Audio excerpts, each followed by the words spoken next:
Hi friends, happy Wednesday. I am back to read chapter 25 of Because of Winn-Dixie.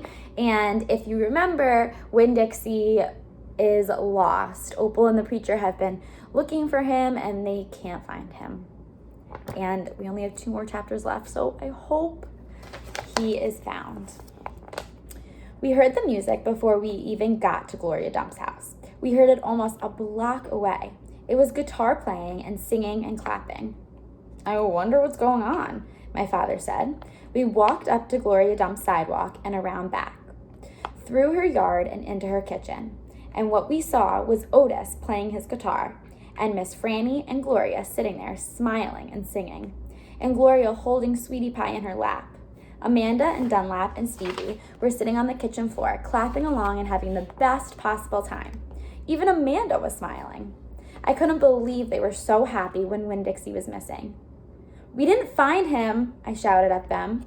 The music stopped and Gloria Dump looked at me and said, "Child, we know you didn't find him. You didn't find him because he was right here all along." She took her cane and poked at something under her chair. "Come on out here," she said. There was a snuffle and a sigh. "He's asleep," she said. "He's plumb worn out." She poked around with her cane again, and Winn-Dixie stood up from underneath their chair and yawned. "Winn-Dixie!" I hollered. "Dog!" Gertrude squawked. Winn-Dixie wagged his tail and showed me all his teeth and sneezed. I went pushing past everybody. I dropped to the floor and wrapped my arms around him. "Where have you been?" I asked him. He yawned again. "How did you find him?" I asked. "Now, there's a story," said Miss Franny. "Gloria, why don't you tell it?" "Well," said Gloria, "we was all just sitting around waiting on you two, and after I convinced these Dewberry boys that I ain't no scary witch, all full of spells and potions—" "She ain't no witch," Stevie said. He shook his bald head. He looked kind of disappointed. "Nah," said Dunlap, "she ain't. If she was, she would have turned us into toads by now," he grinned. "I could have told you that she wasn't a witch. Witches don't exist," said Amanda. "They are just myths." "All right now," said Gloria. "What happened was we got through all of them witchy things, and then Franny said, 'Why don't we have a little music while we wait for you two to get back?'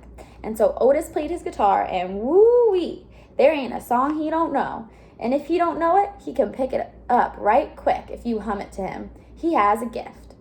Gloria stopped and smiled over at Otis, and he smiled back. He looked all lit up from the inside. Tell what happened," Sweetie Pie said. "Tell about the dog." "So," said Gloria, "Franny and me, we started thinking about all these songs we know from when we was girls. We got Otis to play them, and we started singing them, teaching the words to these children." "And then somebody sneezed," Sweetie Pie shouted. "That's right," said Gloria. "Somebody sneezed, and it wasn't none of us, so we looked around the room wondering who did it, thinking that maybe we got us a burglar in the house. We looked around, and we didn't see nothing, so we started into singing again, and sure enough, there was another big achoo. Sounded like it was coming from my bedroom, so I sent Otis in there. I said, 'Otis, go in there and see who's sneezing.' So Otis went, and do you know what we found?" I shook my head. "Winn-Dixie!" shouted Sweetie Pie. "That dog of yours was all hid underneath my bed, squeezed under there like the world was about to end. But he was smiling like a fool every time he heard Otis play the guitar, smiling so hard he sneezed." My daddy laughed. "It is true," Miss Franny said.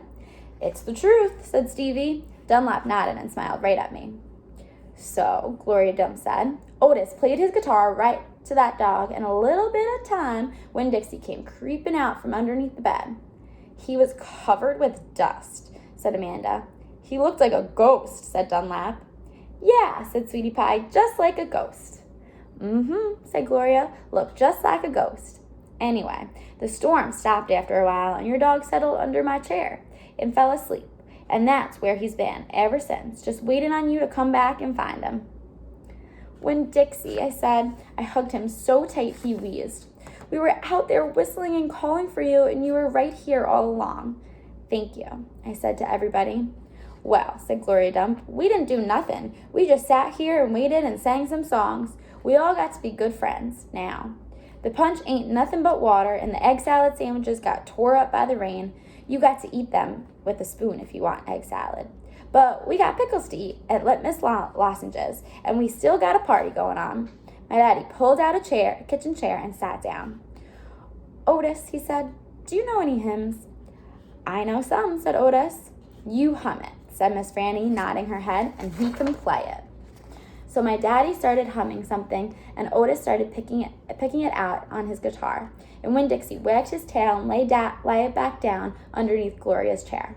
I looked around the room at all the different faces, and I felt my heart swell up inside me with pure happiness. I'll be back, I said. But they were all singing now and laughing, and Winn-Dixie was snoring, so no one heard me. So thankfully, Winn-Dixie was found, and there was one part that really stood out to me. It was, I felt my heart swell up inside me with pure happiness. So that is Opal talking. What does she mean? I want you to answer this on Google Classroom or down below. When she said, I felt my heart swell up inside me with pure happiness. What does she mean? And then why did she even say that? And what does it mean? And why did she say that? That's it. All right, comment on Google Classroom. See you tomorrow.